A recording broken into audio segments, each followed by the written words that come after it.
Hello again, this is Michael Broussard, author and performer of Ask a Sex Abuse Survivor, an interactive theatrical show about my experiences as a survivor of childhood sexual abuse.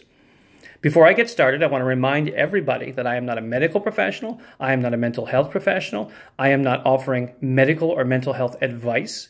I am simply sharing my experience as a survivor of childhood sexual abuse. Today I want to talk about anger. I spent the first few decades of my life incredibly angry nearly all the time. I was angry at the person who had abused me, at that trusted adult who had betrayed my trust and who had put pain into me for their own pleasure. I was angry at those who had enabled that abuse. I was angry at those who did not listen to me when I was trying to talk about it and I was trying to heal. I was angry at bullies who had kicked me around. I was angry at teachers who also bullied me. I was angry at everything and everybody. And to a degree, my anger was justified. I was angry about the fact that I didn't have a happy childhood to look back on because all that had been destroyed by the abuse, and it ended up as nothing but dark and depressed and, again, angry. And I went on like that for several decades, and I got to the point where being angry all the time was making me an unpleasant person to be around. It was making it difficult for me to make friends or have relationships or basically function as anything but isolated in society. So one day I said to myself, you know what? You're too angry all the time. You need to stop being angry. You need to start just pushing all this anger aside and being more dispassionate about things, being more logical about things and less emotional about things.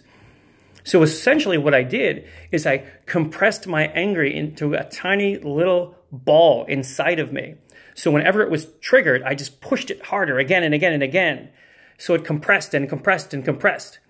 So it wasn't that I wasn't angry. It's that I was just building up this intense ball of anger inside me constantly until the points when somebody would say something or do something that upset me and somehow subconsciously reminded me of something having to do with the abuse or my abuser or those who had enabled him or a bully.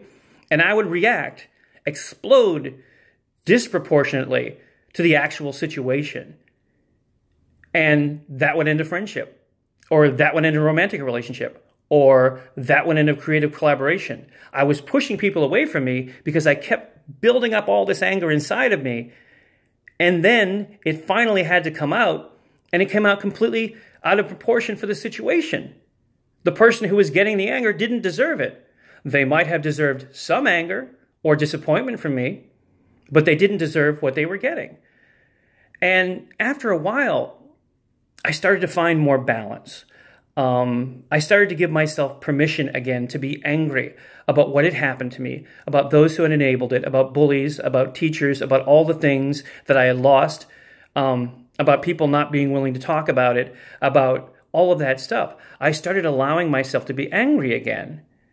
And I allowed myself to express myself about my anger as it happened, so it didn't build up inside anymore.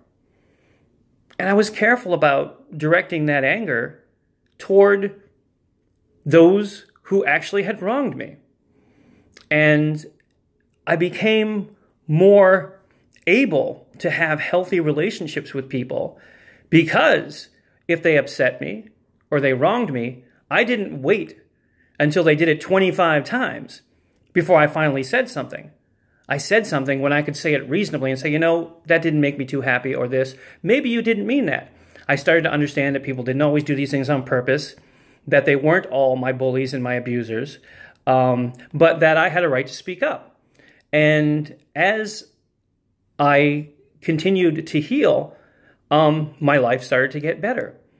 The fact is now I can have a healthy relationship, a healthy marriage, because of the fact that when I'm upset about something having to do with our relationship, I bring it up. But I bring it up in proportion to what I'm actually upset about. And sometimes I bring it up when I'm unhappy about it, but not necessarily angry about it, you know?